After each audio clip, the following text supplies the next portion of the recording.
Olá, estamos de volta no programa Caminho da Luz. Hoje recebendo aqui a nossa querida amiga Márcia Marçal, que é fonoaudióloga, está falando para a gente a respeito de respiração e alimentação e como isso influencia na nossa fala, não é, Márcia? Até na nossa qualidade de vida. Quando a gente encerrou o nosso primeiro bloco, você estava falando a respeito desta importância dessa observação de como nós estamos ao acordar, não é? Que aí a gente vai ter ideia, vai ser um termômetro para saber se estamos respirando bem. Fala um pouquinho para a gente mais. Então, nós estávamos falando assim, sobre a questão de como que a gente observa como está a nossa respiração, né? E daí tem algumas pessoas que não, na verdade, não observam muito. Essa autoobservação é difícil É às difícil, vezes, né? até porque é aquilo que a gente começou a falar no começo.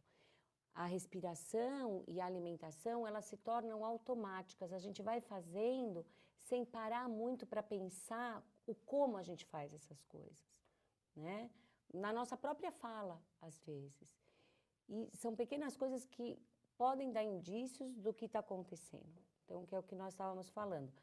Que no dormir você repara, né? Se você está babando, se você tem ronca. E durante o dia, às vezes, a nossa respiração traz um cansaço, uma sonolência, né? Essas alterações que muitas vezes algumas pessoas, principalmente as crianças, elas tendem até os 6, 7 anos, crianças que têm alterações, apresentarem com muita frequência, que são as alterações de vias aéreas superiores, né, que é estar sempre entupido, ou ter muita infecção de garganta, ou ter infecções de ouvido. Isso acaba alterando o desenvolvimento na criança dessa musculatura, porque na criança ainda não estão, as coisas não estão formadas, né?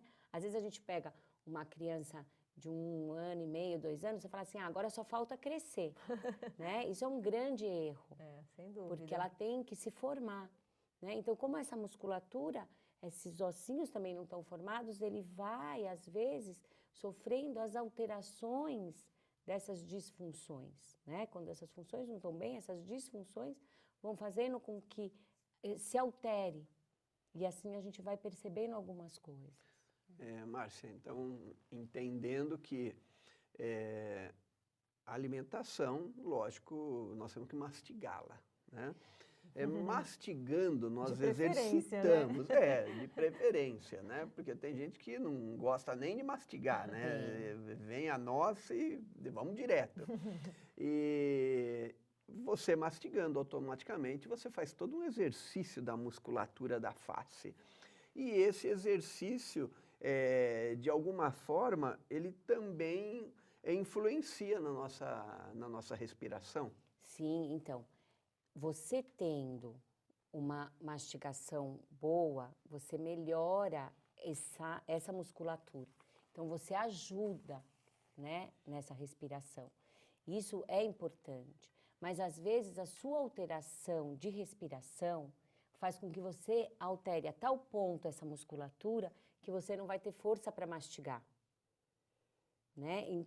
Forma uma roda. Sim. Daí você não tem força para mastigar, você não mastiga. Quanto menos você mastiga, mais dificuldade você vai ter, né? E não criando a musculatura, falando para a moçada que está aí, para as mulheres principalmente, não exercita os músculos da face, vai ficar uma enrugadinha mais cedo, né? O que a gente diz assim, a mastigação, ela é um grande exercício facial, né? Ela ajuda muito a gente manter o tônus, né? Então, e as coisas elas vão acontecendo. Da mesma maneira que a respiração influi nisso, a mastigação, por si só, às vezes você tem pessoas que têm uma respiração ótima, estão bem, por exemplo, como nós aqui, e de repente você começa a ter, não é de repente, né? Mas você começa a observar uma alteração da musculatura. E você às vezes questiona, puxa, essa pessoa não está conseguindo ficar de boca fechada, não tem uma musculatura que não está boa, está mais fraca, né? Está caída, e a respiração dela é boa, né? Então, é a hora que nós profissionais nos questionamos, o que está acontecendo? O que está acontecendo é que provavelmente essa pessoa, seja ela uma criança ou um adulto, não está usando sua função mastigatória, né? Daí sim, não está comendo adequadamente. E aqui é importante a gente falar que nós não estamos falando do ponto de vista nutricional, Sim. Sim. né? É Nós mecânico estamos mesmo, falando do né? ponto de vista mecânico, do ponto de vista de função. E isso é uma questão que nós temos observado muito na clínica fonoaudiológica nos últimos anos com uma intensidade muito maior. As pessoas estão comendo comidas muito pastosas, né? Que não exigem. Que não exige Como nós estávamos mastigação. falando, o papai e a mamãe levam muito para comer no McDonald's, né? Isso. Aquele lanche, quando você mastiga, que não é... Derrete na Aquilo boca. gruda no céu da boca, é uma Então, coisa terrível. Carlinhos, isso que você está falando é super importante, porque as pessoas não têm percepção disso. O que é um alimento que a gente mastiga e o que é um alimento que a gente pode, entre aspas, empapar, que a gente pode mastigar com a língua, né? Então, por exemplo, um lanche do McDonald's, aquele pão com aquela carne, se você põe na boca, fica segurando e fazer um movimento da chiclete. língua, ele vira um chiclete, mas ele vai derreter e você vai engolir. Você não precisa mastigar. Diferente, por exemplo, vamos pegar um exemplo de uma fruta que é bem gostosa, assim, importante no ponto de vista mastigatório, que é a maçã, né? A maçã é uma fruta que se você não mastiga, ela não sai, né? Diferente, por exemplo, de uma pera, né? Então, às vezes no consultório a gente brinca muito com o paciente, fala assim, traz uma maçã. Ele fala, pode ser uma pera? Não. Mas, Márcia, é parecido. Não é parecido. Porque a pera você põe na boca, ela derrete, né? Só o fato de você mexer com a língua, a banana, né? Agora a maçã não. Então, por exemplo, se a gente pega um bife feito em casa, você tem que mastigar, né? E o que a gente tem observado hoje em dia, muito Danone, muita coisa pastosa, muita comida fácil, muito muita macarrão, sopinha, né? aquele macarrãozinho. Muito então só vai macarrãozinho. engolindo, né? Então só vai, e assim, e isso é uma característica que a gente tem observado, que tem começado desde os bebês, né? Quando a mãe introduz a comida, o que a maioria faz? Bate no liquidificador, né? Às vezes com medo até do bebê engasgar. Então, eu faço parte de uma equipe com uma nutricionista e uma pediatra de aleitamento. E o que a gente orienta para as mães é assim, se você tem muito receio de dar aquela comida só cozida para a criança, passe na peneira, mas não bata no liquidificador, porque você perde todas as consistências. E o que acontece? Essa criança, quando ela tiver que mastigar, ela vai ter mais dificuldade, porque ela nunca recebeu grãozinhos, pedacinhos, né? Tudo é muito batido. E isso, para nossa surpresa, vale também para os adultos. Quando nós vamos nos desenvolvendo, a gente aprendeu a mastigar, estamos bem. Em determinados momentos da nossa vida, às vezes a gente tem um dente que não está muito bem, às vezes... O aparelho dentário, às vezes, o aparelho em adolescente é típico a gente ver isso.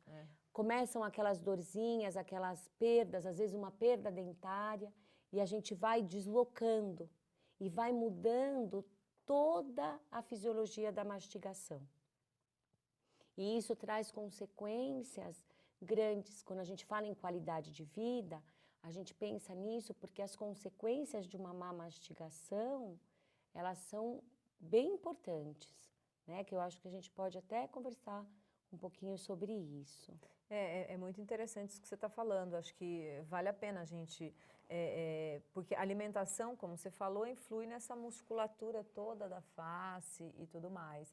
Então, e vale a pena a gente até voltar um pouquinho, né, Márcia? Porque eu acho que o Carlinhos brinca comigo que você ganhava o quê quando você era criança? Eu ganhava um pedacinho de carne para ficar mastigando, né? E a Soraya eu não como talo carne, eu comi. ela não come carne, então ela ganhava um talinho de couve, sabe aquele talinho mais grosso? E ficava assim, ela começou. Ele errou por pouco, mas a minha mãe conta que me dava ou maçã ou cenoura, né? Então, acho que por isso o hábito.